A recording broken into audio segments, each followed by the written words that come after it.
Imagine investing your money for the next 20, 30, or maybe even 40 years, and then cashing out one day without spending a single rand on tax. Sounds fake, right? Honestly, I thought it was too. But it's completely legal. Here in South Africa, we have something we call a TFSA account. Maybe in your country, it's an ISA account or a Roth account. And after learning about what it is, I think I've taken way too much time to start investing. So on July 6th, I finally opened my account and started investing. And before we carry on with the rest of this video, there's some important things to lay down. Firstly, I'm not a financial advisor. I'm not a millionaire investor. I'm just documenting my investment journey from the beginning. The mistakes, the lessons that I'm going to learn along the way, and hopefully sharing growth that will be happening in the next few years. Because if someone can learn this, I think anybody can. But before I show you exactly what I bought, you need to understand how this account has changed my view on what investing is. And I'll be honest, for years I told myself I would start investing. I'd always say things to myself, like I'll do it next month, I'll wait until I can earn more, and that I'd always needed to just learn one more thing first before I could end up putting money into an account. And maybe you said the same thing to yourself. And the problem is, time doesn't wait for anybody, because every year your money stays in a normal bank account. Inflation starts to slowly eat away at its buying power. That same 100 Rand that you have in your bank account, yes, it might still be 100 Rand, but it won't have the same buying power in 10 years. And while I was sitting, waiting for the right time, people who started years ago had something that was working for them that I didn't have. And that is compound growth. Think about it like planting a tree. The best time to start was a year ago. The second best time to start is now. So if you're like me, instead of spending another year watching inspirational investing videos, or if you're like me, watching more Mark Tilbury videos to understand the risks of investing, I decided it was finally time to be the person to actually start investing. But if I'm being honest, before even putting in 1 Rand, I wanted to understand one simple thing. What should I invest in? And after a bunch of research, I decided that I'm going to use trading 212. But then I realized I'm South African, so I chose EasyEquities, which is just a South African alternative for an investment trading account. I picked this one because it's really beginner friendly. You can go in there with a small amount of money and start investing. But most importantly, I picked this broker because it allows you to create something called a TFSA, tax-free saving account. And this is where things start to get really interesting, because a TFSA is an investment account that protects all of your gains from tax. Insane. Normally, if your investments grow enough or end up earning enough dividends or make an absolutely insane amount of money while selling, SARS comes to your doorstep and says, I want a piece of that cake too. But instead, if you invest with a TFSA account, it exempts you from getting taxed, provided you stay within the contribution rules of the account. And this becomes absolutely huge if you're investing for the long game. And what is exactly this contribution limit?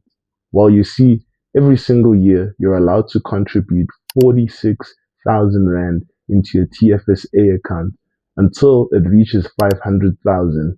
And if you want to contribute any more money after that, the government, SARS, slaps you with a beautiful 40% tax on all earnings. So keeping that in mind, it is very important that you max out your account without going over the 500,000 penalty mark. But when you actually look past this and actually start investing, it made me really think. I have access to something that is this powerful. I wouldn't want to waste it on an investment that would bring me back nothing. And that's why I was doing research to find an investment that was good for the long term, which led me into investing into something that I've probably heard 1,000 times, and that is ETFs.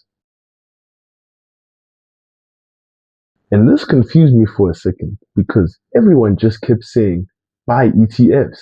So then I thought, okay, what is an ETF?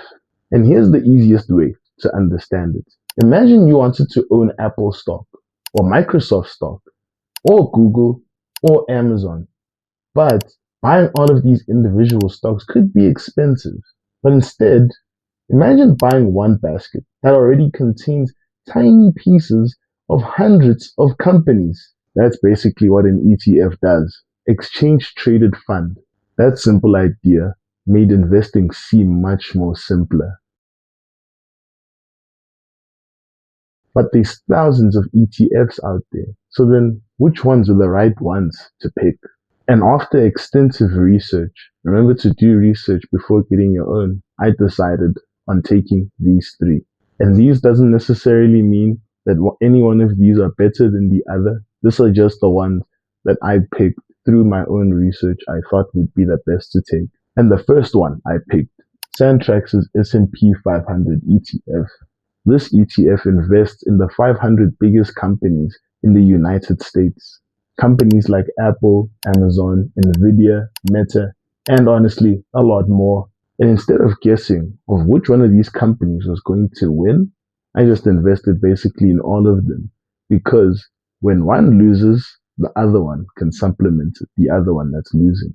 And the second one I picked was MSCI World ETF.